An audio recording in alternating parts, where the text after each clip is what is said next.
Good morning and a happy Monday. Our forecast for the week is going to be far more seasonal than much of February has been so far. Of course, we were dealing with an initial cold front that came through early Sunday morning and brought some quick passing severe weather threats. And now temperatures on the backside are much colder. So we are waking up today to freezing conditions across a few spots north of the state line, but just about 33 to 36 on the North Shore.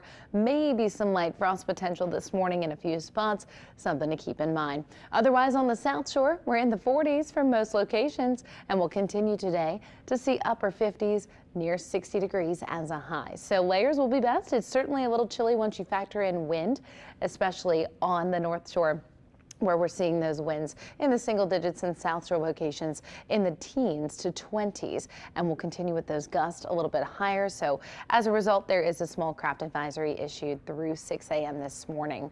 If you are a boater, keep that in mind. Otherwise, we'll watch those mid 40s become upper 40s by lunchtime. The 50s are back, and then we'll top out just under 60 degrees heading into 3 o'clock. So once again, a gorgeous forecast for today with lots of sunshine and very few clouds as that high pressure remains locked in place. But that won't be the case for a super long while, as we do have more rain in tomorrow night's outlook. Now, this is not coming in until late tomorrow, essentially the overnight time frame Wednesday.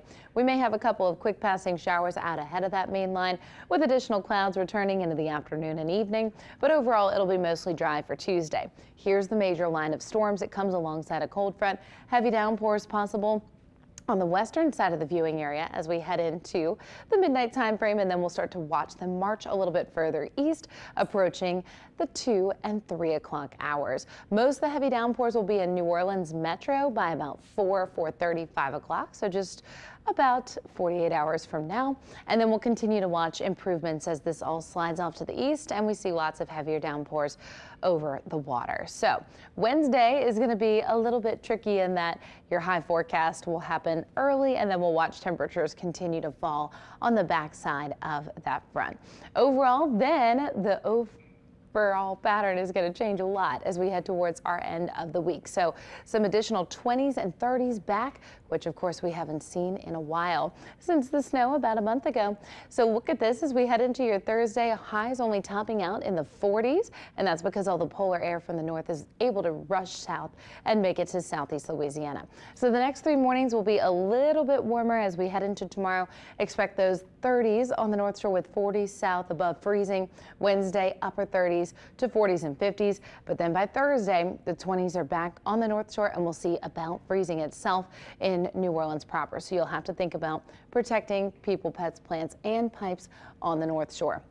Tomorrow we'll top out in the mid 60s. On Wednesday, again, 60 itself will be our high, but we'll be watching those numbers quickly fall on the backside of that front's arrival. So Thursday morning, expect 20s on the North Shore with some of the wind chills in the single digits. And then again, on the South Shore, we'll be right at that freezing mark. Heading into Friday, pretty similar conditions, just a couple degrees warmer. And Saturday will start to approach those upper 30s to low 40s. But the forecast for parades next weekend looks fantastic. Again, the pipe concerns are going to be a little bit further north from Picayune to Hammond and above, so near the state line. Otherwise, we'll just be watching for the concern of hard freeze conditions on the North Shore and eventual improvements beyond the weekend. So that high temperature forecast showing a little bit of a roller coaster ride, but certainly will finally be a little bit closer to our average around the 60s. And as we head into your Tuesday, Wednesday, that overall rain chance drops off significantly before most people are waking up. So some good news for our commuters. Here's the outlook for our extended region into the end of the month and early March. Looks a lot more cold and seasonal if you are a fan of what February should feel like. Have a wonderful Monday.